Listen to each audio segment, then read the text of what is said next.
Hello students, how are you all? Hope so all of you are fine and happy. Welcome to my YouTube channel, Biology in Seconds. अस्सलाम वालेकुम students, this is doctor हमदर्द तंजील और आज हम start करने जा रहे हैं अपना फर्स्ट ईयर बायोलॉजी का सबसे पहला चैप्टर जिसका नाम है इंट्रोडक्शन टू बायोलॉजी।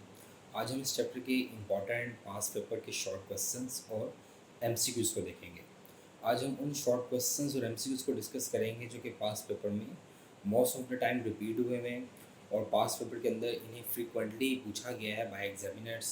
और अगर आपने इन क्वेश्चंस को अच्छे से सुना और इनको अच्छे से रेडी कर लिए तो एग्ज़ाम्स के अंदर अगर इससे रिलेटेड कोई भी क्वेश्चन आएगा तो आप उसे अच्छे से अटैम्प्ट कर सकोगे और उसके अंदर आपको फुल मार्क्स इजीली मिल जाएंगे। तो सबसे पहले हम अपना शॉर्ट क्वेश्चन देख रहे हैं। सबसे पहला शॉर्ट क्वेश्चन आपको अपनी स्क्रीन पर नज़र आ रहा है। Define life and write down it's characteristics या एट्रीब्यूट्स। तो पहला सवाल है कि लाइफ की डेफिनेशन क्या है और उसकी कैरेक्टरिस्टिक्स क्या है या उसकी एट्रीब्यूट्स क्या है। तो सबसे पहले अगर हम लाइफ को डिफाइन करें कि लाइफ क्या है, तो लाइफ की डेफिनेशन कुछ यूँ आपकी बुक में लिखी हुई है। It is a set of characteristics that distinguish living organisms from non living objects. मतलब जो लाइफ है ये खसूसियात का एक मजमूआ है, ये सेट ऑफ कैरेक्टरिस्टिक्स है। लाइफ जो है वो चंद खूबियों का नाम है। That distinguish living organisms from non living objects, जो कि लिविंग को और नॉन लिविंग को क्या करती है, डिफ्रेंशिएट करती है। मतलब हम ये कह सकते हैं कि अगर लाइफ की करेक्टरिस्टिक्स जिन इंडिविजुअल्स के अंदर पाए जाएंगे हम कहेंगे ये लिविंग ऑर्गेनिजम्स हैं, और जिनके अंदर लाइफ की करेक्टरिस्टिक्स एग्जिस्ट नहीं करेंगे हम उन्हें कहेंगे ये नॉन लिविंग ऑब्जेक्ट्स हैं। तो इसलिए इसके डेफिनेशन में क्या लिखा गया, it is a set of characteristics, मतलब ये खसूसियात का मजमू है। डैट डिस्टिंग्विश, जो कि डिफ्रेंशिएट करती है, जो अलग अलग करती है किस किस को, living organisms from non living objects. मतलब लाइफ एक बाउंड्री है जो कि लिविंग ऑर्गेनिजम्स और नॉन लिविंग ऑर्गेनिजम्स को डिस्टिंग्विश करेगी। अगर किसी ऑब्जेक्ट के अंदर लाइफ की करेक्टरिस्टिक्स पाई जाती हैं तो इट्स मीन कि वो जो ऑब्जेक्ट होगा उसे हम कहेंगे this is the living object. लेकिन अगर किसी ऑब्जेक्ट के अंदर लाइफ की करेक्टरिस्टिक्स नहीं पाई जाती तो हम कहेंगे कि ये कौन सा ऑब्जेक्ट है, नॉन लिविंग ऑब्जेक्ट है। अब हम इसकी करेक्टरिस्टिक्स की तरफ आते हैं क्योंकि हम ये कह रहे हैं कि life is a set of characteristics that distinguish living organism from non living object. अब हमने ये देखना है कि वो करेक्टरिस्टिक्स कौन कौन सी हैं। सबसे पहली करेक्टरिस्टिक्स लाइफ की वो क्या है कि living organisms are highly organized complex entities are composed of one और मोर सेल्स। कह रहे हैं कि जो भी लिविंग ऑर्गेनिजम्स होंगे ना, एक तो वो हाईली ऑर्गेनाइज्ड होते हैं। हाईली ऑर्गेनाइज्ड से मुराद ये है कि उनकी बॉडी रैंडम नहीं होती, उनकी बॉडी के अंदर प्रॉपर एक ऑर्गेनाइजेशन होती है, जैसे cells, tissues, organ system. Complex, complex के बाद के लिविंग ऑर्गेनिजम्स की बॉडी सिंपल नहीं होती, उसे अंडरस्टैंड करना क्या होता है, मुश्किल होता है। और उसके साथ उसने क्या कहा, आर कंपोज्ड ऑफ वन और मोर सेल्स। मतलब कोई भी अगर लिविंग ऑर्गेनिजम्स है तो वो हाईली ऑर्गेनाइज्ड होगा, कॉम्प्लेक्स होगा और बना होगा वन और मोर सेल्स से। तो पहली कैरेक्टरिस्टिक्स ये है। Second, contain genetic program for their characteristics. और जो भी लिविंग ऑर्गेनिजम्स होगा उसके अंदर जितनी भी कैरेक्टरिस्टिक्स होंगी वो सारे उसकी जेनेटिक इन्फॉर्मेशन में क्या होंगी, स्टोर्ड होंगी, और उसके पास अपना जेनेटिक प्रोग्राम अपने सेल के न्यूक्लियस में अवेलेबल होगा। Third, can acquire and use energy. कह रहे हैं कि जो लिविंग ऑर्गेनिज्म होगा वो एनर्जी को हासिल भी कर सकता होगा और उसको यूज़ भी कर सकता होगा। मतलब वो एनर्जी को एक्वायर्ड भी करेगा। जैसे हम ह्यूमंस की बात करें तो हम खाना खा के एनर्जी को क्या करते हैं, एक्वायर करते हैं। लेकिन जब हम कोई एक्टिविटी करते हैं तो हम एनर्जी को यूज़ करते हैं। तो जो भी लिविंग ऑर्गेनिज्म होगा वो एनर्जी को एक्वायर भी करेगा और उसको यूज़ भी करेगा। Number four, can carry out and control numerous chemical reaction. और जो भी लिविंग ऑर्गेनिज्म होगा वो उसकी बॉडी के अंदर सर्टन बायोकेमिकल क्या हो रहे होंगे, रिएक्शंस हो रहे होंगे। जैसे मेटाबॉलिज्म हो रहा होगा, कैटाबॉलिज्म हो रहा होगा, एनाबॉलिज्म हो रहा होगा। Number fifth, can grow in size. जो भी लिविंग ऑर्गेनिज्म होगा उसका साइज क्या करेगा, इंक्रीज करेगा। उसके नंबर ऑफ सेल्स क्या करेंगे, इंक्रीज करेंगे। मतलब वो अपने साइज को क्या कर सकता है, इंक्रीज कर सकता है। Number six, maintain a fairly constant internal environment. इस टर्म को हम होम्योस्टेसिस कहते हैं कि जो भी लिविंग ऑर्गेनिज्म होगा वो अपने इंटरनल इन्वायरमेंट को क्या कर सकता है, मेंटेन कर सकता है despite the changes in their external environment. Number seven है, produce offspring similar to themselves. मतलब वो रिप्रोडक्शन भी कर सकता होगा, मतलब वो अपने जैसे नए जानवर पैदा करने की एबिलिटी रखता होगा, तभी वो लिविंग ऑर्गेनिज्म कहलाएगा। और नंबर एट है, respond to change in their environment, और अपने इन्वायरमेंट के अंदर होने वाले चेंज को वो क्या करेगा, रिस्पॉन्ड करेगा। जैसे अगर आपको कोई आवाज़ है तो आप उसको तरफ देखते हो, आपको कोई सडनली कोई लाइट, ब्राइट लाइट आपकी तरफ आए तो आपकी आइज़ ब्लिंक होती हैं, या आप आँखें बंद कर ले, तो ये आपका क्या होता है, रिस्पॉन्स होता है।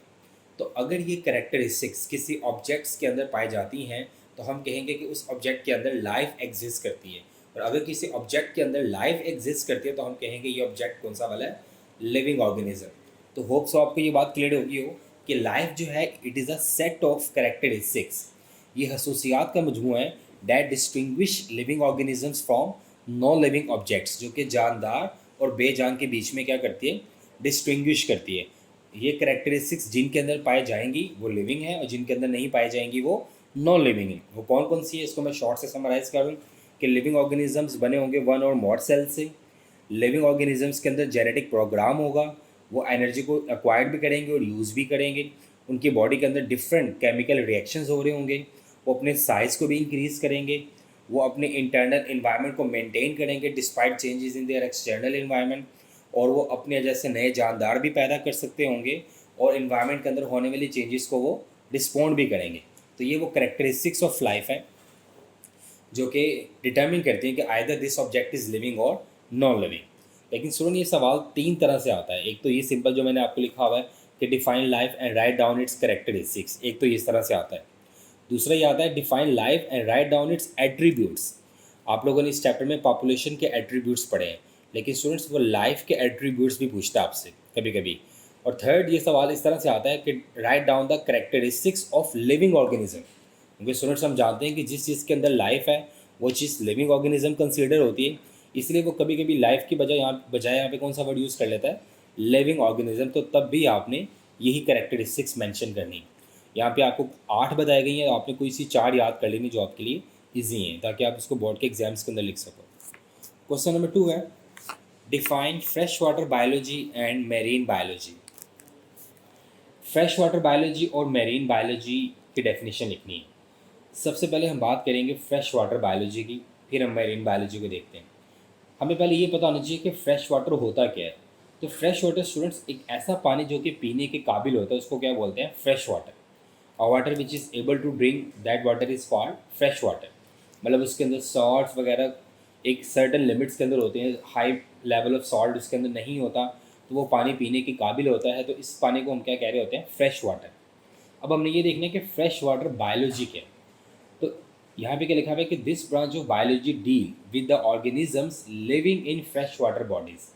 मतलब कि फ्रेश वाटर के अंदर रहने वाले लिविंग ऑर्गेनिजम्स की स्टडी करना, that is called fresh water biology. अब वो बता रहा है कि रिवर, लेक्स, ये सारे फ्रेश वाटर, इनमें फ्रेश वाटर होता है, और इनके अंदर पाए जाने वाले ऑर्गेनिजम्स की स्टडी करना क्या होता है, फ्रेश वाटर बायोलॉजी। आगे वो बता रहा है and physical and chemical parameters of these water bodies. कह रहे हैं कि हमने उन लिविंग ऑर्गेनिजम्स की जो कि फ्रेश वाटर में पाए जाते हैं उनके हमने क्या क्या स्टडी करने हैं, उनके फिजिकल पैरामीटर्स और उनके केमिकल पैरामीटर्स। मतलब जो लिविंग ऑर्गेनिजम्स फ्रेश वाटर में रहते हैं उनके फिजिकल और केमिकल पैरामीटर्स की स्टडी करना, that is called fresh water biology. अब उसके बाद आएगा मेरीन बायोलॉजी। तो स्टूडेंट मेरीन बायोलॉजी से पहले आपको मेरीन का पता होना चाहिए। मेरीन वाटर क्या होता है कि एक ऐसा वाटर जिसके अंदर सल्यूट, जिसके अंदर सॉल्ट्स की मिकदार क्या होती है, ज़्यादा होती है। तो ऐसा पानी जिसमें सॉल्ट्स की मिकदार ज़्यादा हो वो एबल टू ड्रिंक नहीं होता।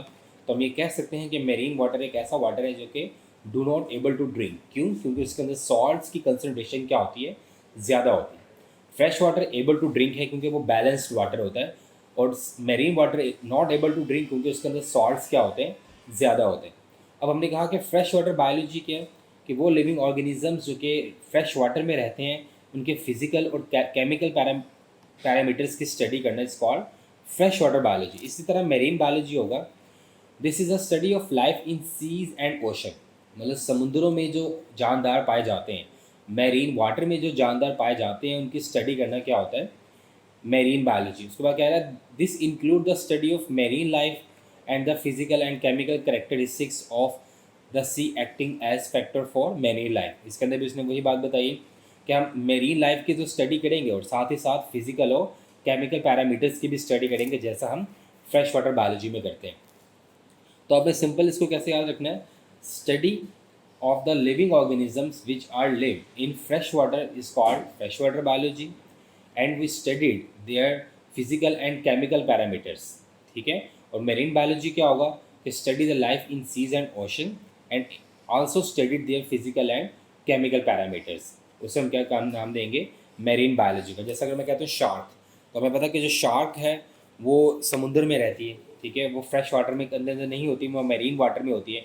तो शार्क की स्टडी करना कि उसका फिजिकल पैरामीटर्स क्या हैं, उसके केमिकल पैरामीटर्स क्या हैं, उसकी लाइफ रूटीन क्या है, वो किस तरह से अपनी फूड अक्वायर्ड करती है, किस तरह से एनर्जी कंज्यूम करती है, किस तरह से रिप्रोड्यूस करती है, तो it is all about marine biology.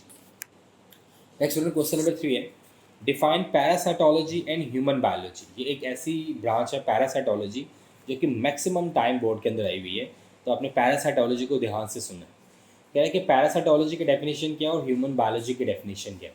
पहले हम पैरासाइटोलॉजी की डेफिनेशन देख लेते हैं। तो नाम से तो बड़ा सिंपली डिफाइन हो रहा है कि study of parasites is called parasitology.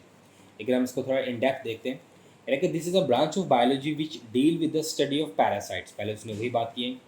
The structure, अब आपने पैरासाइट्स का क्या क्या स्टडी करना है। द स्ट्रक्चर, सबसे पहले आप उनका स्ट्रक्चर स्टडी करना है। मोड ऑफ ट्रांसमिशन, वो किस तरह से अपने होस्ट की बॉडी में जाते हैं, इसे बोलते हैं mode of transmission. Second, third, life histories, वो किस तरह से अपनी ज़िंदगी गुजारते हैं। एंड होस्ट पैरासाइट रिलेशनशिप, और उनका अपने होस्ट के साथ क्या ताल्लुक है। इन सभी चीज़ों की स्टडी करना इज कॉल्ड पैरासाइटोलॉजी।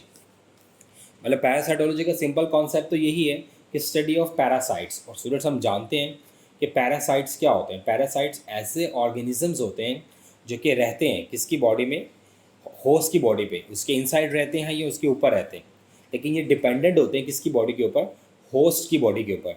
उससे क्या लेते हैं, उससे फूड भी लेते हैं, उससे शेल्टर भी लेते हैं, लेकिन बदले में उससे क्या देते हैं, नुकसान देते हैं। अगर मैं इसकी एक मिसाल दूँ, जैसे आपके सर में जुएँ हैं, तो वो जो जुएँ हैं जिसे हम लाइसिस कहते हैं, वो आप ही की बॉडी पे रह रही हैं, आप ही से फूड ले रही हैं और क्या ले रही हैं, शेल्टर ले रही हैं, लेकिन बदले में आपको क्या हो रहा है, उससे नुकसान हो रहा है, आपकी स्कैल्प डैमेज हो रही है। तो ऐसा ऑर्गेनिज्म जो कि आप ही की, जो होस्ट की बॉडी पे रहता है इनसाइड या ऑन देयर बॉडी, और उससे क्या लेता है, फूड एंड शेल्टर, और बदले में उससे क्या देता है, नुकसान, तो that organism is called parasite. और पैरासाइट की स्टडी करना क्या होता है, पैरासाइटोलॉजी। और उसमें क्या क्या इंक्लूड है, उसका स्ट्रक्चर, उसका मोड ऑफ ट्रांसमिशन, उसकी life histories and relationship of host and parasite. तो इन सभी की स्टडी करना हमारे पास क्या कहलाता है, पैरासाइटोलॉजी कहलाता है।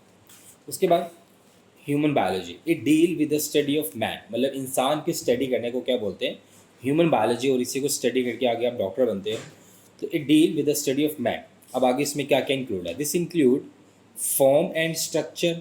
आपने जो मैन है, जो इंसान है, उसका आपने उसकी शक्ल और सूरत को भी स्टडी करना है। फंक्शन, उसकी बॉडी के अंदर होने वाले फंक्शंस को स्टडी करना है। हिस्टोलॉजी, उसके टिश्यूज़ की स्टडी करनी है। एनाटमी, उसके इंटरनल स्ट्रक्चर की स्टडी करनी है।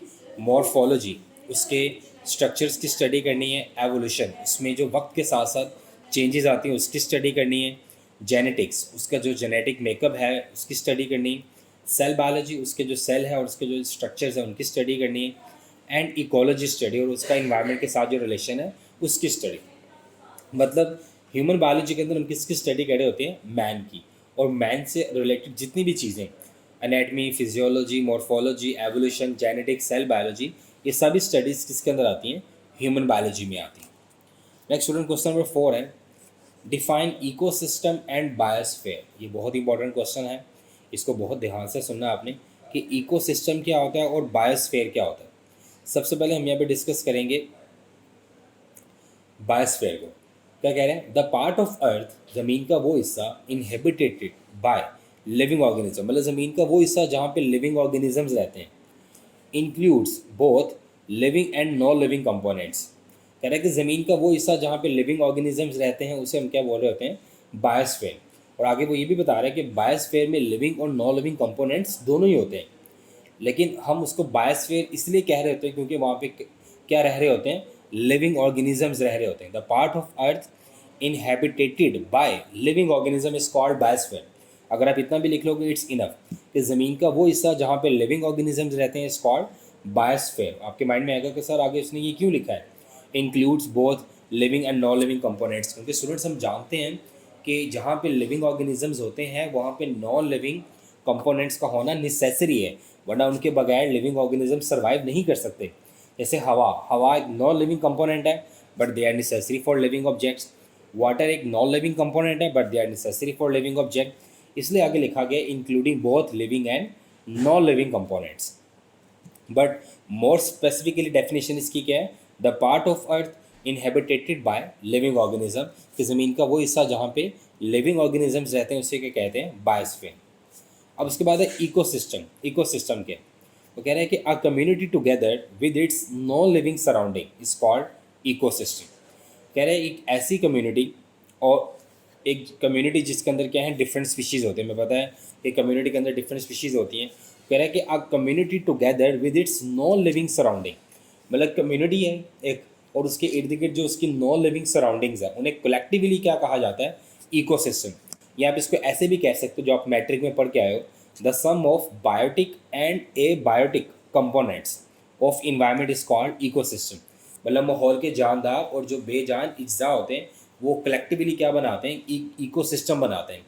और वो जो मैं यहाँ पे जो ए बायोटिक कंपोनेंट्स की बात कर रहा हूँ वो स्पेसिफिकली कौन है, water, land, air, atmosphere, ETC। तो यहाँ पे यही बात करें कि a community together with its non living surrounding is called ecosystem. तो होप सो ये आपको क्लियर हो गया होगा। क्वेश्चन नंबर 5 है difference between macro and micro molecules. कह रहा है कि मैक्रो और माइक्रो मॉलिक्यूल्स में क्या डिफरेंस है। अगर हम मैक्रो और माइक्रो मॉलिक्यूल्स के बिटवीन डिफरेंस को देखें स्टूडेंट्स, तो पहले हम बात करेंगे मैक्रो मॉलिक्यूल्स की। मैक्रो मॉलिक्यूल्स क्या होते हैं, molecules with high molecular weight, मतलब ऐसे मॉलिक्यूल्स जिनका मोलेकुलर वेट क्या होगा, हाई होगा, जिनका मोलेकुलर वेट ज़्यादा होगा, उसे हम क्या नाम देंगे, मैक्रो मॉलिक्यूल्स। और माइक्रो मॉलिक्यूल्स क्या होंगे, क्योंकि स्टूडेंट्स माइक्रो का मीनिंग ही क्या होता है, स्मॉल, तो हम ये कह सकते हैं molecules with low molecular weight are called micro molecules. मतलब जिनका मॉलिक्यूलर वेट ज़्यादा है उसे बोलते हैं मैक्रो मॉलिक्यूल्स, और जिनका मॉलिक्यूलर वेट कम है उन्हें हम क्या बोलते हैं, माइक्रो मॉलिक्यूल्स। अगर हम एग्जांपल देखें, कार्बन डाइऑक्साइड एंड वाटर, ये एग्जांपल्स में लिखे हुए हैं माइक्रो मॉलिक्यूल्स की, और मैक्रो मॉलिक्यूल्स की एग्जांपल में लिखे हुए हैं स्टार्च, प्रोटीन्स। तो स्टूडेंट्स हम जानते हैं कि कार्बन डाइऑक्साइड और वाटर, इनका जो मॉलिक्यूलर वेट है वो स्टार्च और प्रोटीन से कदरे कम है, कदरे नहीं, बहुत ही ज़्यादा कम है। स्टार्च और प्रोटीन का मॉलिक्यूलर वेट क्या होता है, ज़्यादा होता है। कार्बन डाइऑक्साइड और वाटर का मॉलिक्यूलर वेट कम होता है। इसलिए हमने कार्बन डाइऑक्साइड और वाटर को किस में लिखा, माइक्रो मॉलिक्यूल्स में लिखा, और स्टार्च और प्रोटीन को किस में लिखा है, मैक्रो मॉलिक्यूल्स में लिखा है। नेक्स्ट क्वेश्चन नंबर 6 है difference between organic and inorganic molecules. Organic और इनऑर्गेनिक मॉलिक्यूल्स में क्या डिफरेंस है। स्टूडेंट ये बहुत ही केमिस्ट्री की एक बेसिक चीज़ है कि आपको ऑर्गेनिक और इनऑर्गेनिक में डिफरेंस पता होना चाहिए। अगर हम बात करें ऑर्गेनिक की, तो पहले अपना कॉन्सेप्ट क्लियर कर लें कि जब भी ऑर्गेनिक की बात होगी तो मतलब वो बात हो रही है हाइड्रोकार्बन्स की। इसकी बात हो रही है हाइड्रोकार्बन्स, मतलब कार्बन एंड हाइड्रोजन अगर किसी भी मॉलिक्यूल में इकट्ठे हैं तो वो मॉलिक्यूल हमारे पास क्या है, ऑर्गेनिक है। लेकिन अगर हमारे पास कोई ऐसा मॉलिक्यूल जिसमें कार्बन और हाइड्रोजन इकट्ठे नहीं है, या सिर्फ कार्बन है या सिर्फ हाइड्रोजन है या दोनों ही नहीं है, तो वो मॉलिक्यूल हमारे पास क्या होगा, इनऑर्गेनिक मॉलिक्यूल। तो आपने ऑर्गेनिक मॉलिक्यूल्स को किस कॉन्सेप्ट से याद रखना है, हाइड्रोकार्बन्स के कॉन्सेप्ट से याद रखना है। तो डेफिनेशन क्या है, an organic molecule is any molecule containing both carbon and hydrogen. कह रहे हैं कि एक ऐसा मॉलिक्यूल जिसमें कार्बन और हाइड्रोजन दोनों एग्जिस्ट करेंगे, that molecule is called organic molecules. हमें पता है कि कार्बन और हाइड्रोजन को कलेक्टिवली क्या कहते हैं, हाइड्रोकार्बन्स। तो ऑर्गेनिक मॉलिक्यूल्स एक्चुअली में क्या होते हैं, हाइड्रोकार्बन्स ही होते हैं। अब इसकी एग्जांपल मैंने यहाँ पे लिखी हुई है, ग्लूकोज का फार्मूला C6H12O6। तो इसके अंदर आपको कार्बन भी नज़र आ रहा है, हाइड्रोजन भी नज़र आ रहा है, और एक ही मॉलिक्यूल में नज़र आ रहे हैं। So this is called organic molecule.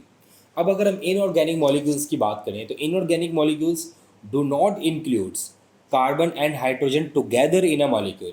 मतलब एक ऐसे मॉलिक्यूल्स जिनके अंदर कार्बन और हाइड्रोजन इकट्ठे एक मॉलिक्यूल के अंदर नहीं होते, that is called inorganic molecule. यहाँ पे मैंने एग्जांपल लिखी है कार्बन डाइऑक्साइड, इसमें आपको कार्बन तो नज़र आ रहा है बट इसके अंदर आपको हाइड्रोजन नज़र नहीं आ रहा।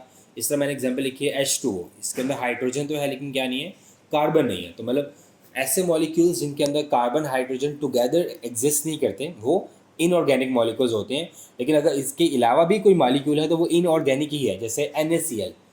NaCl इनऑर्गेनिक है। अगर हम बात करें KCl, ये भी इनऑर्गेनिक है। लेकिन अगर कहीं एक ऐसा मॉलिक्यूल जिसमें कार्बन हाइड्रोजन दोनों इकट्ठे पाए जाएं, उसे ऑर्गेनिक बोलते हैं। उसके अलावा बाकी तमाम मॉलिक्यूल्स को क्या बोलते हैं? Inorganic. Hope so you clear. Question number 7 है, write down the names of tissues of stomach and their function. कह रहे कि स्टमक के अंदर पाए जाने वाले टिश्यूज़ के नाम क्या हैं और उनके फंक्शंस क्या हैं। अगर हम बात करें स्टूडेंट स्टमक की, तो हम ये बात जानते हैं कि स्टमक हमारे पास एक ऑर्गन है और इसका काम हमारे पास क्या होता है? हमारी प्रोटीन पार्ट ऑफ फूड को क्या करना? डाइजेस्ट करना। मतलब हम जो खाना खाते हैं उस खाने के अंदर जो प्रोटीन पार्ट ऑफ फूड होता है वो स्पेसिफिकली किसने डाइजेस्ट करना होता है? स्टमक ने। अब अगर हम स्टमक की बात करें तो स्टूडेंट स्टमक के अंदर दो टिश्यूज़ पाए जाते हैं। पहला टिश्यू जो आपकी बुक में मेंशन्ड है वो कौन सा वाला है? Secretary epithelial tissue. कौन सा टिश्यू है? सेक्रेटरी एपिथेलियल टिश्यू, जो कि क्या करता है? जिसका काम होता है सेक्रीट करना किस चीज़ को? गैस्ट्रिक जूस को, जिसके अंदर सर्टन एंजाइम्स होते हैं और वो प्रोटीन पार्ट ऑफ फूड को क्या करते हैं? डाइजेस्ट करते हैं। सेकंड जो टिश्यू है वो कौन सा होगा? Muscular tissue. पहला टिश्यू कौन सा वाला है? सेक्रेटरी एपिथेलियल टिश्यू, जिसका काम क्या क्रिएट करना है? Gastric juice. और सेकंड हमारे पास कौन सा टिश्यू है? Muscular tissue. ये मस्कुलर टिश्यू क्या करता है? और ये कौन से मसल्स होते हैं? स्मूथ। आप जानते हो कि 3 तरह के मसल्स होते हैं, स्केलेटल मसल्स, कार्डिक मसल्स और स्मूथ मसल। तो जो स्टमक के अंदर मसल्स पाए जाते हैं वो कौन से वाले हैं? स्मूथ। कह रहे हैं कि जो मस्कुलर टिश्यू है इसका काम क्या है?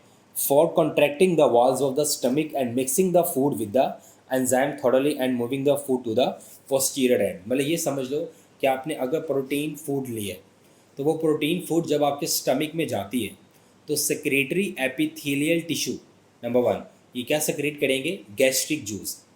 अब वो gastric juice protein part of food को डाइजेस्ट करेगा, लेकिन अब उस जूस को फूड के साथ जो मिक्स करना है ताकि अच्छी तरीके से डाइजेशन हो सके, वो कौन करवाता है? वो करवाते हैं muscular tissue of the stomach. तो स्टमक के दो टिश्यू हुए, सेक्रेटरी एपिथेलियल टिश्यू जो कि क्या करेगा? गैस्ट्रिक जूस को सेक्रेट करेगा, और मस्कुलर टिश्यू जो कि क्या करेगा?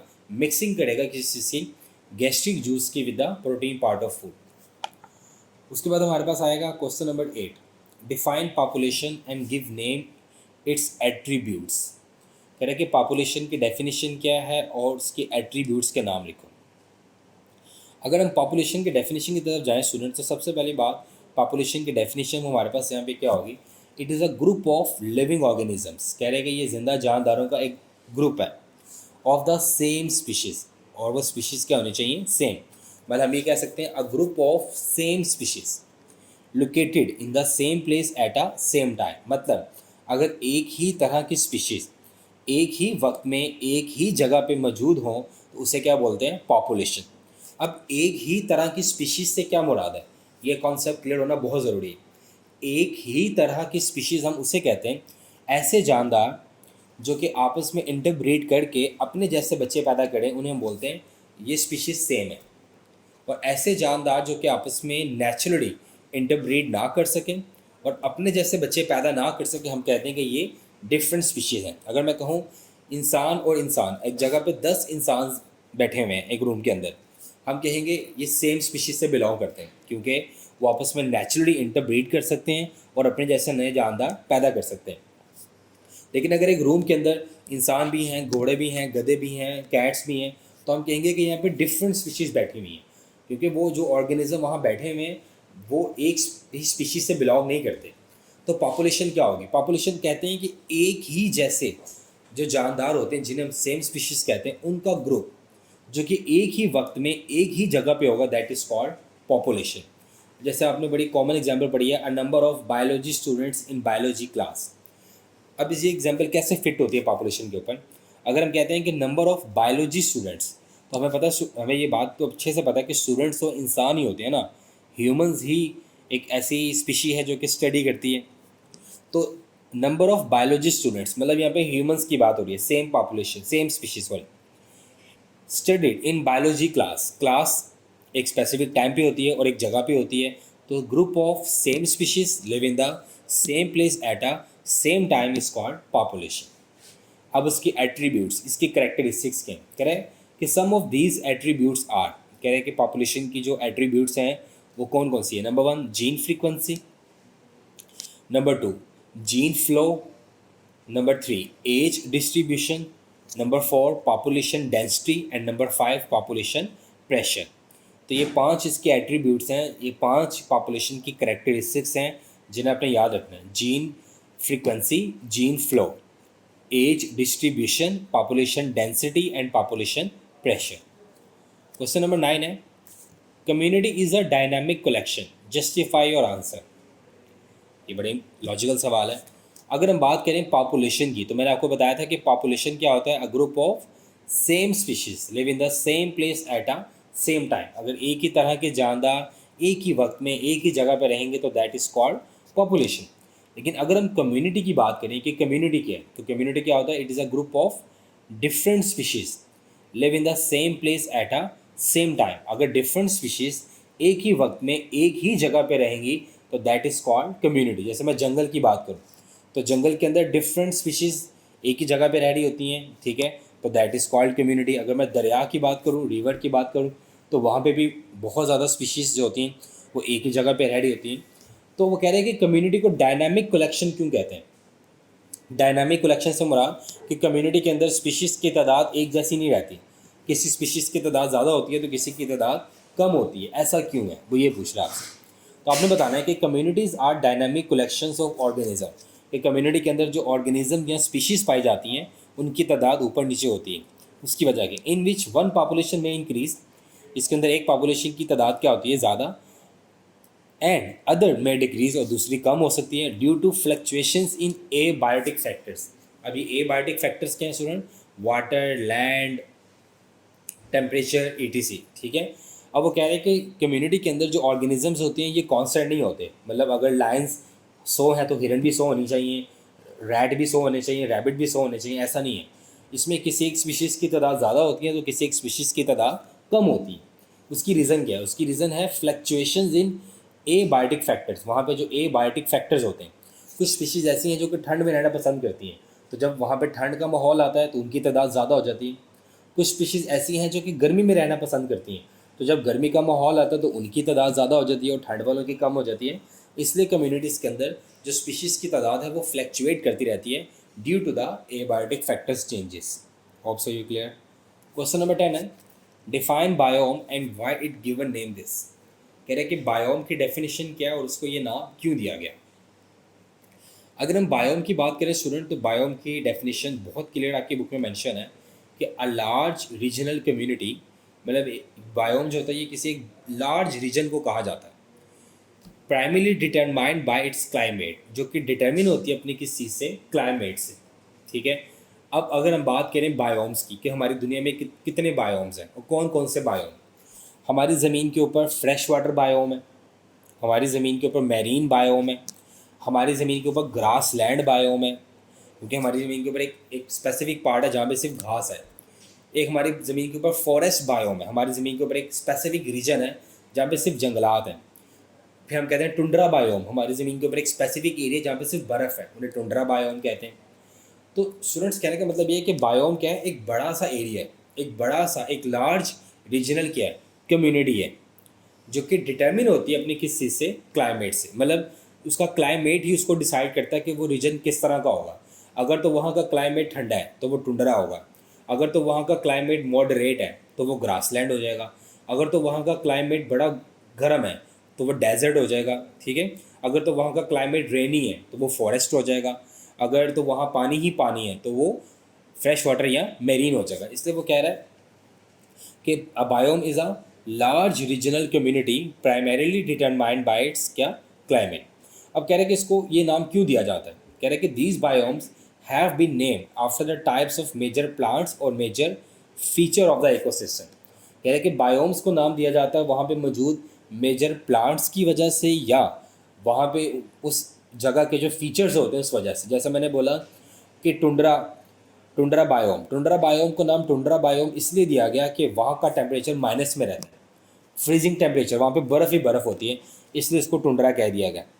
डेजर्ट बायोम को डेजर्ट का नाम इसलिए दिया गया क्योंकि वहाँ पे कोई प्लांट ही नहीं होता, सहरा होता है, ठीक है, इसलिए इसको डेजर्ट कहा गया। तो इसलिए कह रहे हैं कि जो बायोम्स के नाम होते हैं वो होते हैं वहाँ के मेजर प्लांट्स की वजह से या वहाँ के फीचर्स की वजह से। मेजर फीचर लाइक ठंड है, गर्मी है, घास है, बारिशें हैं, पानी है, उस वजह से भी दिए जाते हैं। तो ये क्वेश्चन आपने बड़े अच्छे से देखने, बड़ा इंपॉर्टेंट है बोर्ड के पॉइंट ऑफ व्यू से। नेक्स्ट क्वेश्चन नंबर 11 है हमारे पास, name the method for find the age of fossils. कह रहे हैं कि फॉसिल्स की एज फाइंड करने के मेथड्स कौन कौन से हैं। तो स्टूडेंट्स ये अक्सर सवाल बोर्ड में आता है कि फॉसिल्स की एज फाइंड करने के कितने मेथड हैं। तो स्टूडेंट ये बात आपने याद रखनी है कि फॉसिल्स की एज फाइंड करने के कितने मेथड्स हैं, 2। पहला मेथड जो है वो हमारे पास कौन सा वाला है, लेयर्स ऑफ सेडिमेंट्स। कौन सा वाला है, लेयर्स ऑफ सेडिमेंट्स। मतलब हम क्या करते हैं, हम डिफरेंट लेयर्स ऑफ सेडिमेंट्स को क्या कर रहे होते हैं, खोद रहे होते हैं, और जिस लेयर ऑफ सेडिमेंट से हमें क्या मिलता है, कोई ऑर्गेनिज्म मिलता है, तो हम उसी लेयर ऑफ सेडिमेंट के अकॉर्डिंग उसकी एज का अंदाज़ा लगाते हैं कि ये आज से इतने साल पुराना होगा। और सेकंड हमारे पास क्या है, half life method of radio active isotope. Second हमें जो फॉसिल मिलता है, हम उस फॉसिल्स के अंदर से रेडियो एक्टिव आइसोटॉप्स को फाइंड करते हैं और उनकी हाफ लाइफ फाइंड करते हैं और उनसे फिर उनकी लाइफ का अंदाज़ा लगाते हैं कि आज से इतने साल पहले ज़मीन पे आया होगा। तो हमारे पास 2 मेथड है फॉसिल्स की एज फाइंड करने के। पहला तो जो उनकी रेलिवेंट सेडिमेंट्स लेयर होती हैं, सेकंड हम half life method of radio active isotope को यूज़ करते हैं उनकी क्या फाइंड करने के लिए, एज फाइंड करने के लिए। उसके बाद हमारे पास क्वेश्चन नंबर 12 है, name of geological eras. Geological eras के नाम क्या है। जब से दुनिया शुरू हुई है तब से लेकर आज तक मुख्तलिफ दौर आए हैं। आपने सुना होगा कि एक ज़माने में डायनासोर्स भी थे यहाँ पे। तो साइंस ने क्या किया, साइंस ने वो जो जब से दुनिया शुरू हुई है तब से लेकर आज तक जितने भी ज़माने गुजरे हैं उन्हें साइंस ने 4 इरास में डिवाइड कर दिए, जिन्हें हम बोलते हैं जियोलॉजिकल इरास। साइंस कहती है कि जो सबसे पहला इरा था ज़मीन पे वो हमारे पास था प्रोटोजोइक इरा। कौन सा इरा था, प्रोटोजोइक। उसके बाद जो इरा हमारे पास आया वो कौन सा आया, पैलेंजोइक इरा। सबसे पहला इरा कौन सा था, प्रोटोजोइक। सेकंड कौन सा था, पैलेंजोइक इरा। थर्ड जो इरा था हमारे पास वो था मीजोजोइक इरा। और जो फोर्थ जो रिसेंट चल रहा है अभी वो कौन सा वाला है, सीनोजोइक इरा। तो हमारे पास 4 जियोलॉजिकल इराज हैं। पहला प्रोटोजोइक इरा, सेकंड कौन सा है, पैलेंजोइक इरा, थर्ड हमारे पास क्या है, मीजोजोइक इरा, एंड फोर्थ हमारे पास क्या है, सीनोजोइक इरा। तो ये 4 जियोलॉजिकल इराज हैं जिसमें हमने डिवाइड किया हुआ है कि जब से दुनिया बनी है तब से लेकर आज तक जो इसमें चेंजेस आई हैं वो इन इराज के बीच में ही आई हैं। क्वेश्चन नंबर 13 है, define phyletic lineage. Phyletic lineage वाला जो सवाल है स्टूडेंट्स ये बड़ा इंपॉर्टेंट है। ये बहुत दफ़ा एग्जामिनर्स पूछते हैं, डिफरेंट एंगल से इसको पूछते हैं। तो फाइलेटिक लीनिएज का सबसे पहले आपको मतलब पता होना चाहिए कि फाइलेटिक लीनिएज का मतलब होता है शजरा नसब। मतलब हम अक्सर कहते हैं ना कि मेरा फादर ये है, उनका फादर ये थे, फिर उनके फादर ये थे, फिर उनके फादर ये थे। इस तरह से हमारी जो लड़ी थी वो चली है। इस तरह साइंस ये चीज़ जानने के लिए ज़्यादा कॉन्शियस है कि हमारा ओरिजिन कैसे हुआ, हम कैसे बने हैं, हमारा जो इस दुनिया पे जो सबसे पहला लिविंग ऑर्गेनिज्म था वो कौन था, उसमें चेंजेस कैसे आई, उसके बाद कौन सा ऑर्गेनिज्म बना, उसके बाद कौन सा ऑर्गेनिज्म बना, और आज जो हमें इतने तरह के ऑर्गेनिज्म नज़र आते हैं ये कैसे बने हैं।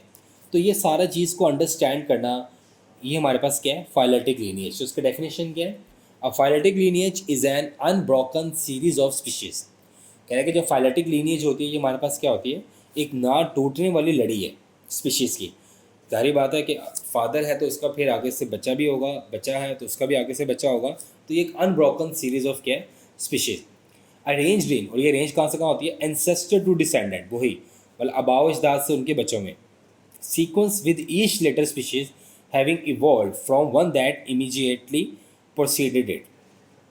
वो कह रहे हैं कि जो फाइलेटिक लीनिएज है ये हमारे पास एक अनब्रोकन सीरीज ऑफ स्पीशीज़ है जो कि हमारे पास प्रोसीड करती है कहाँ से कहाँ, एंसेस्टर टू डिसेंडेंट्स। और जो डिसेंडेंट्स होते हैं उनके अंदर कुछ क्या होती हैं, मॉडिफिकेशंस होती हैं जिसकी वजह से वो एक अलग अलग काइंड ऑफ क्या बन जाती हैं, स्पीशीज़ बन जाती हैं। और फिर आगे से उनका क्या चलना शुरू हो जाता है, एंसेस्टर टू डिसेंडेंट एक सीक्वेंस चलना शुरू हो जाता है।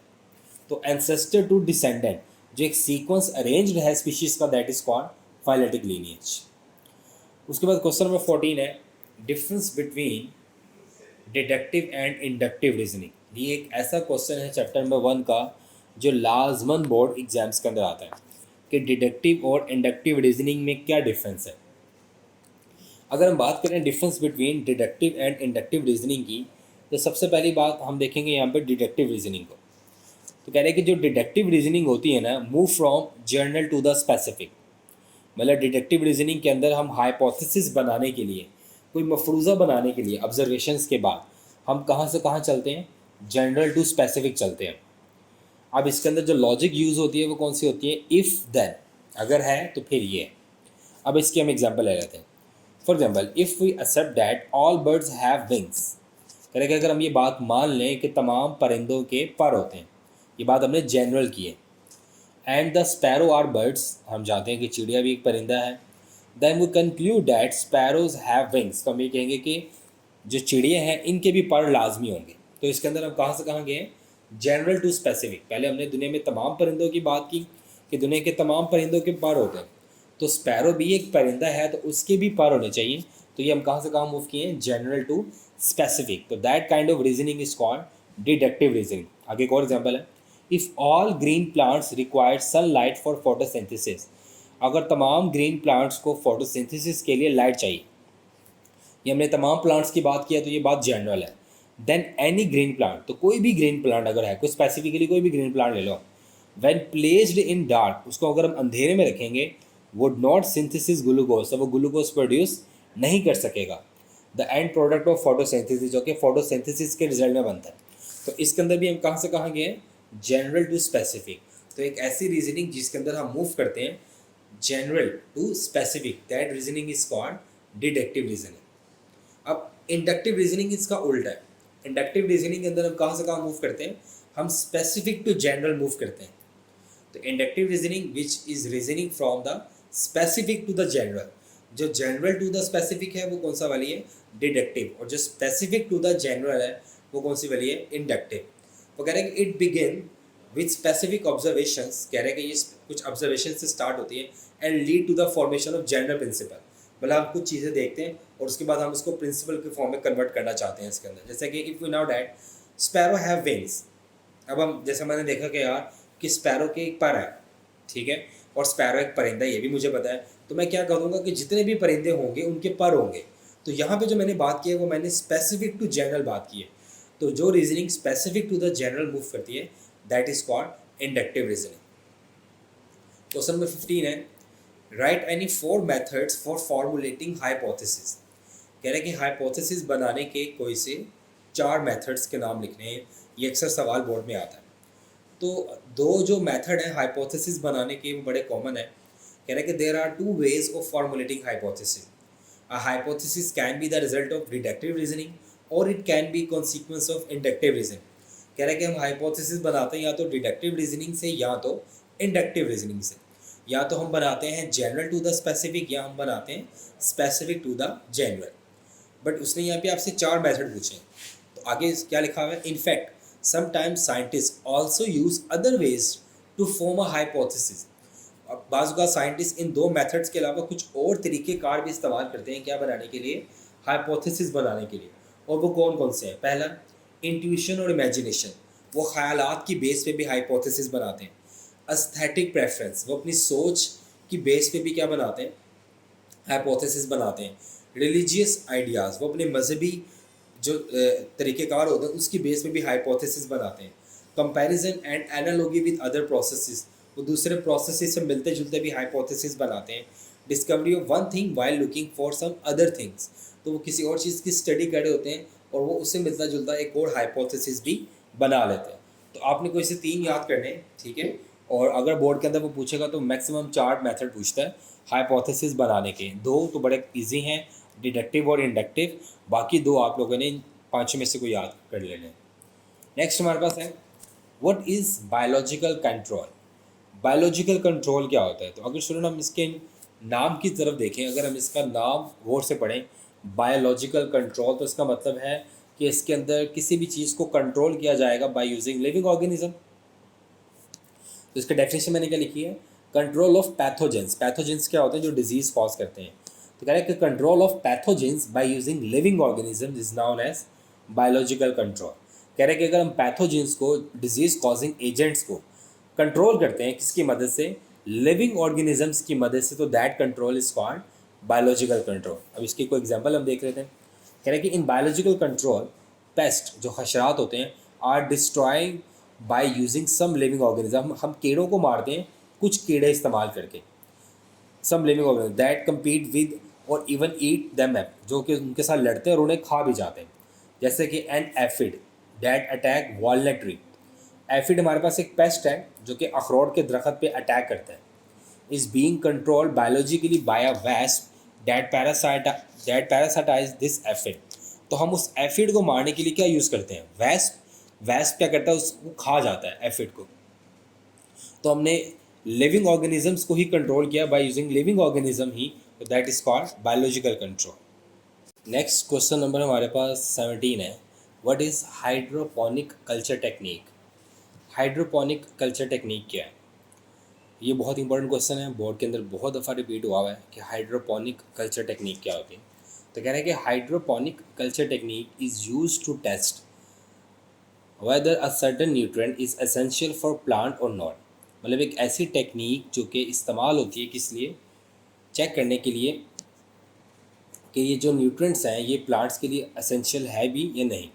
इन this technique the plants are grown in aerated water to which nutrient mineral salt have been added. कह रहे कि इसके अंदर प्लांट्स को हम क्या करते हैं, एरेटेड वाटर के अंदर ग्रो करते हैं और उसके अंदर डिफरेंट हम क्या डालते हैं, न्यूट्रिएंट्स, और चेक करते हैं कि इस प्लांट की ग्रोथ के लिए कौन सा न्यूट्रिएंट ज़्यादा बेनिफिशियल है और कौन सा न्यूट्रिएंट ज़्यादा बेनिफिशियल नहीं है। फिर हम क्या करते हैं कि फिर हम उन प्लांट्स को वही स्पेसिफिक न्यूट्रिएंट्स प्रोवाइड करके क्या करवाते हैं, ग्रो करवाते हैं। तो हाइड्रोपोनिक कल्चर टेक्निक सिंपली क्या है, a technique which is use to test whether a certain nutrient is essential for plant growth or not, in which we grown a plant into aerated water to which nutrients minerals salt have been added। कह रहे कि hydroponic farming however is not yet feasible. कह रहे कि अभी तक जो farming है इसकी वो अभी तक इतनी फिजिबल नहीं है। एस्ट्रोनॉट्स में use it for growing vegetable, लेकिन जो एस्ट्रोनॉट्स होते हैं जो खला में जाते हैं, स्पेस में जाते हैं, वो इस टेक्निक से ज़रूर फ़ायदा उठाते हैं क्योंकि उन्होंने वहाँ पे सेवरल मंथ्स गुजारने होते हैं। तो वहाँ पे अगर वो फ्रेश वेजिटेबल्स नहीं लेंगे तो उनके बीमार होने का ख़तरा ज़्यादा होता है, इसलिए वहाँ पे वो फ्रेश वेजिटेबल्स को ग्रोन करने के लिए क्या करते हैं, हाइड्रोपोनिक कल्चर टेक्निक का यूज़ करते हैं और स्पेसिफिक न्यूट्रिएंट्स को यूज़ करके वो क्या करते हैं, वहाँ पर अपनी वेजिटेबल्स या फ्रूट्स को ग्रो करते हैं और उनसे फिर अपनी फूड ले रहे होते हैं। तो a technique which is use to test whether a certain nutrient is essential for plant or not, कि ये न्यूट्रिएंट प्लांट के लिए बेहतर है या नहीं है। ये जो टेक्निक है, जिस टेक्निक के ज़रिए इसको टेस्ट किया जाता है कि ये जो न्यूट्रिएंट्स मैं यूज़ कर रहा हूँ ये प्लांट के लिए ज़रूरी है या नहीं है उसकी ग्रोथ के लिए, तो that technique is called hydroponic culture technique. Question number 18 है, name the methods of disease prevention. कह रहे कि डिजीज़ प्रिवेंशन के जो मेथड्स हैं वो कौन कौन से हैं। कह रहे कि 3 pronged action are usually taken against various diseases. कह रहे कि बीमारियों को रोकथाम के लिए 3 जो हमारे पास मेथड हैं वो मोस्टली यूज़ करते हैं। पहला, प्रिवेंटिव मेजर्स, हम उस बीमारी को रोकने के लिए उसकी पहले अवेयरनेस स्प्रेड करते हैं, लोगों को उस बीमारी के बारे में आगाह करते हैं, उसकी मालूमात देते हैं, which is called preventive measures. उसके बाद वैक्सीनेशन या इम्यूनाइजेशन, फिर हम उस स्पेसिफिक डिजीज़ के खिलाफ वैक्सीनेशन को इंट्रोड्यूस करवाते हैं कि हम लोगों की बॉडी में ऑलरेडी उसके अगेंस्ट क्या डेवलप कर दें, इम्यूनिटी डेवलप कर दें। और नंबर 3, ड्रग ट्रीटमेंट या जीन थेरेपी, हम ड्रग ट्रीटमेंट या जीन थेरेपी यूज़ करते हैं। स्टूडेंट जो 3 एक्शंस हैं वो कौन कौन से वाले हैं, प्रिवेंटिव मेजर्स, वैक्सीनेशन और इम्यूनाइजेशन, और थर्ड ड्रग ट्रीटमेंट या gene therapy. Next question number 19 है, difference between radiotherapy and chemotherapy. Student ये जो रेडियोथेरेपी और कीमोथेरेपी है ये ऐसे ट्रीटमेंट हैं जो कि हम यूज़ करते हैं कैंसर के लिए। तो सबसे पहले अगर हम रेडियोथेरेपी की बात करें कि रेडियोथेरेपी क्या है, कह रहे हैं कि in radiotherapy the cancerous part is exposed to short waves radiation from the radioactive material repeatedly at regular interval. कह रहे हैं कि रेडियोथेरेपी के अंदर क्या होता है कि वो पार्ट जहाँ का कैंसर होता है हम बॉडी के उस पार्ट को एक्सपोजर करते हैं किसके साथ, शॉर्ट वेव रेडिएशन से। ये बीटा रेडिएशन होती है मोस्टली। हम क्या करते हैं, शॉर्ट वेव रेडिएशन उस पार्ट स्पेसिफिक पार्ट पे गिराते हैं जहाँ पे कैंसरस सेल्स होते हैं रिपीटेडली और स्पेसिफिक इंटरवल ऑफ टाइम के बाद, जिसकी वजह से क्या होता है कि वो उस पार्ट के ऊपर जो कैंसरस सेल्स होते हैं वो डेड हो जाते हैं और वो पर्सन जो है वो कैंसर से रिकवर कर जाता है। In Pakistan there are several centres which are carrying out radiotherapy to control cancer.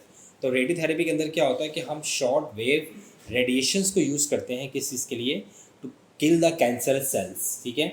और ये काम हम स्पेसिफिक इंटरवल ऑफ टाइम की बात करते हैं और रिपीटेडली करते हैं जब तक कैंसरस सेल्स क्या नहीं हो जाए, किल आउट ना हो जाए। अगर हम कीमोथेरेपी की बात करें तो वो ये क्या है, कह रहे हैं कि chemotherapy consist of administrating certain anti cancer chemicals to the patients at regular intervals. कह रहे हैं कि कीमोथेरेपी के अंदर क्या होता है कि हम पेशेंट्स के अंदर इंजेक्ट करते हैं क्या, एंटी कैंसर केमिकल्स को at regular interval.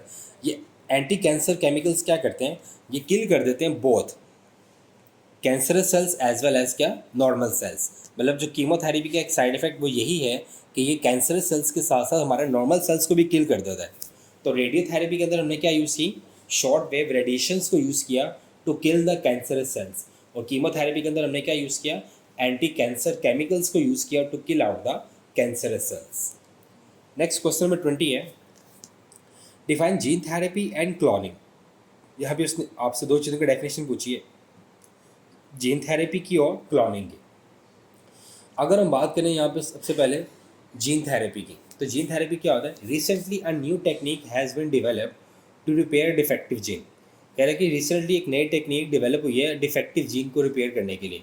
This consist of isolating the normal gene. इसमें क्या होता है कि हम consist of isolating the normal gene and insert it into the host through bone marrow cell. इसके अंदर क्या होता है कि हम एक नॉर्मल जीन लेते हैं और उस नॉर्मल जीन को इंसर्ट कर देते हैं उस पर्सन की बॉडी के अंदर जिसकी जीन क्या होती है, डिफेक्ट होती है, और किसके थ्रू इंसर्ट करते हैं, बोन मैरो सेल्स के थ्रू। तो दिस इज कॉल्ड क्या, जीन थेरेपी। मतलब जीन थेरेपी में क्या होता है कि वो पर्सन जिनकी जीन्स क्या होती हैं, डिफेक्ट होती है, हम क्या करते हैं, हम नॉर्मल जीन्स लेते हैं और नॉर्मल जीन को इंट्रोड्यूस कर देते हैं किसकी बॉडी के अंदर, उस पर्सन की बॉडी के अंदर जिसकी जीन्स क्या है, डिफेक्टिव है, और किसके थ्रू करते हैं हम ये, बोन मैरो सेल्स के थ्रू करते हैं। तो this is called gene therapy. मतलब इसके अंदर हम कैंसर का ट्रीटमेंट कर रहे हैं किसके थ्रू, जीन्स के through. So therefore this is called gene therapy. अब क्लोनिंग क्या है, क्लोनिंग को आपने याद रखना है स्टूडेंट्स, कॉलोन से। कॉलोन किसे बोलते हैं, कॉपी को। तो क्लोनिंग क्या है, an asexual method of reproduction which is use to produce identical copies of cells known as cloning. मतलब एक ऐसा एसेक्सुअल मेथड ऑफ रिप्रोडक्शन जिसकी मदद से हम आइडेंटिकल कॉपीज़ बनाते हैं, हूबहू एक जैसी कॉपीज़ बनाते हैं, एक जानदार जैसा ही दूसरा जानदार पैदा करते हैं जिनका जेनेटिक मटेरियल भी क्या हो, सेम हो। तो दैट इज़ कॉल्ड क्लोनिंग। तो N asexual method of reproduction which is used to produce identical copies of cells known as क्या, क्लोनिंग। मतलब एक ऐसा मेथड ऑफ रिप्रोडक्शन जिसके थ्रू हम क्या करते हैं, आइडेंटिकल कॉपीज प्रिपेयर करते हैं, उसको हम क्या नाम देंगे, क्लोनिंग का नाम देंगे। नेक्स्ट क्वेश्चन नंबर 21 है, व्हाट इज बायोरिमेडिएशन। बायोरिमेडिएशन क्या होता है, तो उसकी डेफिनेशन स्टूडेंट क्या है, रिमूवल और डिग्रेडेशन ऑफ इन्वायरमेंटल पोल्यूटेंट्स और toxic materials bye living organism. कह रहे हैं कि इन्वायरमेंट से में जो पोल्यूटेंट्स होते हैं और जो टॉक्सिक मटेरियल्स होते हैं उनको रिमूव किया जाए अगर बाय यूजिंग लिविंग ऑर्गेनिज्म, तो दैट टेक्निक इज कॉल्ड बायोरिमेडिएशन।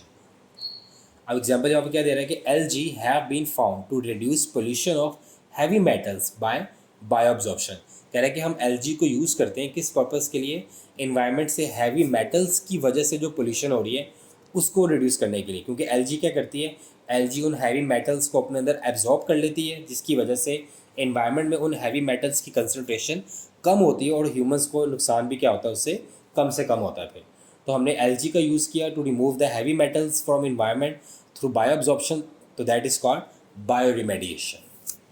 तो स्टूडेंट आपको ये क्लियर हो चुका होगा।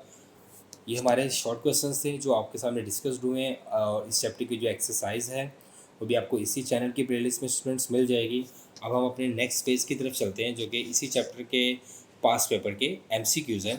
तो स्टूडेंट्स हम MCQs को स्टार्ट करें तो सबसे पहला MCQ आपको अपनी स्क्रीन पर नज़र आ रहा है। पहले MCQs है, fungi algae protozoa are various prokaryotes are.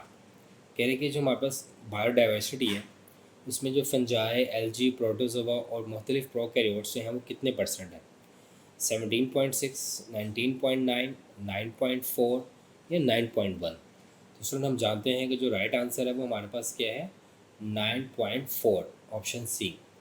क्योंकि जो हमारे पास 19.9 है वो हमारे पास एनिमल्स हैं और 17.6 वेस्कुलर प्लांट्स हैं, 53.1% हमारे पास इंसेक्ट्स हैं और 9.4% हमारे पास कौन थे, fungi, algae, protozoa and various prokaryotes. Next question है the number of the species of insects is. ये वही सवाल वहीं से आया हुआ है कि बायोडाइवर्सिटी में कितने परसेंट स्पीशीज़ जो हैं वो इंसेक्ट्स की। 53.1, 17.6, 19.9 या 9.4। तो स्टूडेंट्स हम जानते हैं कि जो 53.1% स्पीशीज़ हैं ये इंसेक्ट्स की हैं, 17.6% वेस्कुलर प्लांट्स, 19.9% एनिमल्स हैं और 9.4% अदर्स जिनमें fungi, algae, protozoa and various prokaryotes आते हैं। उसके बाद थर्ड है the tentative explanation of observation is called. कह रहे कि जो एक्सप्लेनेशन होती है ऑब्जर्वेशन की वो क्या होती है, लॉ, थ्योरी, हाइपोथेसिस या डिडक्शन। तो स्टूडेंट्स हम जानते हैं कि जो टेंटेटिव एक्सप्लेनेशन ऑफ ऑब्जर्वेशन है उसे हम क्या कहते हैं, हाइपोथेसिस। नंबर 4 है the reasoning from general to specific is. कह रहे हैं कि एक ऐसी रीजनिंग जो कि मूव करती है जनरल टू स्पेसिफिक उसे क्या कहते हैं, डिडक्टिव, इंडक्टिव, साइंटिफिक या थ्योरेटिकल। तो स्टूडेंट्स हम जानते हैं जो डिडक्टिव रीजनिंग होती है ये मूव करती है फ्रॉम जनरल टू स्पेसिफिक। उसके बाद the branch of biology deals with the study of social behaviour and communal life of human beings is. कह रहा है कि बायोलॉजी की एक ऐसी ब्रांच जिसके अंदर हम स्टडी करते हैं किस चीज़ की, सोशल बिहेवियर्स की और communal life of human being की, वो हमारे पास क्या कहलाती है, human biology, molecular biology, social biology या इन्वायरमेंटल बायोलॉजी। तो स्टूडेंट्स हम जानते हैं कि जो सोशल बायोलॉजी है उसके अंदर स्टडी की जाती है किस चीज़ की, social behaviours and communal life of क्या, ह्यूमन बींग्स। उसके बाद है which one of the following is employed in treatment of cancer. कह रहे हैं कि इनमें से कौन सा जो मेथड है वो यूज़ करते हैं हम किसके अंदर, कैंसर के इलाज के लिए, antibiotics and vaccination, radiotherapy and chemotherapy, chemotherapy and antibodies या ऑल ऑफ दिस। तो स्टूडेंट्स हम जानते हैं radiotherapy and chemotherapy is a cancer treatment. उसके बाद है first vaccination technique was developed by. कि जो वैक्सीनेशन की टेक्निक थी वो सबसे पहले किसने डेवलप की थी, जैनर ने, कोच ने, पास्चर्स ने या ब्राउन ने। तो स्टूडेंट्स हम जानते हैं जो एडवर्ड जैनर था उसने सबसे पहले वैक्सीनेशन की टेक्निक को क्या किया था, डेवलप किया था। उसके बाद populations of different species living in an area of specific time form. कह रहे हैं कि अगर डिफरेंट स्पीशीज़ एक ही जगह में एक ही टाइम पे रहें तो वो क्या होते हैं। तो स्टूडेंट्स हम जानते हैं अगर डिफरेंट स्पीशीज़ की बात है तो वो कम्युनिटी है, अगर सेम स्पीशीज़ की बात होती तो वो पॉपुलेशन होता है। तो ऑप्शन में क्या लिखा हुआ है, कॉलोनी, कमेटी, ट्राइब या कम्युनिटी। तो उसको हम क्या कहते हैं स्टूडेंट, कम्युनिटी। उसके बाद है the most recent era is. कह रहे हैं कि जो इरा आजकल चल रहा है, जो सबसे रिसेंट इरा है वो कौन सा है, प्रोटोजोइक, पैलेंजोइक, सीनोजोइक या मीजोजोइक। तो स्टूडेंट्स हम जानते हैं कि जो सबसे रिसेंट इरा है वो कौन सा वाला है, सीनोजोइक है। उसके बाद scientist who first develop the technique of vaccination in 1795 वास। कह रहे कि वो साइंटिस्ट जिसने सबसे पहले वैक्सीनेशन की टेक्निक को डेवलप किया था वो कौन सा था, Louis Pasteur, Robert Koch, Edward Jenner या रॉबर्ट ब्राउन। तो स्टूडेंट हम जानते हैं वो जो साइंटिस्ट जिसने सबसे पहले वैक्सीनेशन की टेक्निक को डेवलप किया था वो कौन सा था, एडवर्ड जेनर। उसके बाद the technique use to preserve milk and milk product is. कह रहे कि एक ऐसी टेक्निक जो कि हम इस्तेमाल करते हैं मिल्क और मिल्क प्रोडक्ट्स को प्रिजर्व करने के लिए, वो टेक्निक कौन सी है, वैक्सीनेशन, लैक्टेशन, पास्चराइजेशन या कंसेंट्रेशन। तो स्टूडेंट्स हम जानते हैं वो टेक्निक हमारे पास कौन सी है, पास्चराइजेशन है। उसके बाद है the amount of sodium by weight in human body is. कह रहे कि ह्यूमन बॉडी के अंदर जो सोडियम है उसकी अमाउंट कितनी होती है बाय वेट, 0.35%, 0.25%, 0.15% या 0.05%। तो स्टूडेंट जो राइट आंसर है वो हमारे पास क्या है, 0.15%। उसके बाद the percentage of phosphorus in human bodies. कह रहे कि ह्यूमन बॉडी के अंदर फास्फोरस की परसेंटेज कितनी होती है, 1, 2, 3, 4। तो स्टूडेंट्स हम जानते हैं जो फास्फोरस होता है ये अबाउट 1% होता है ह्यूमन बॉडी के बायोमास में।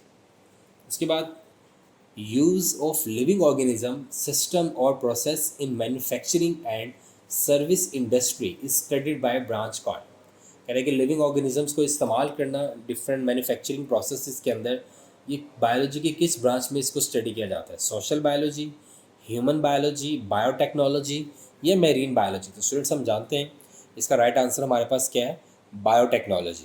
उसके बाद the study of tissues is called, कह रहे हैं कि टिश्यूज़ की स्टडी करना क्या कहलाता है?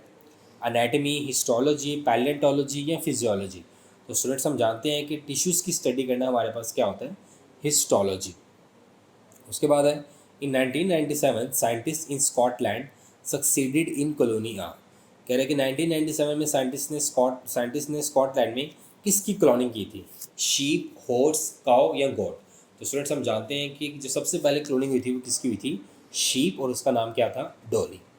उसके बाद अ large regional community primarily determined by its climate is. तो स्टूडेंट ये एक डेफिनेशन है किसकी?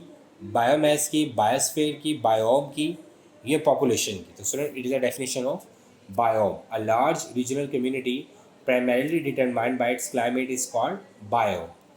उसके बाद in cities exhaust of automobiles is added in dash in the atmosphere, कह रहे हैं कि शहरों में जो ऑटोमोबाइल्स, जो रिक्शा वगैरह होते हैं, उनका जो धुआं होता है वो एटमॉस्फेयर में क्या ऐड करते हैं?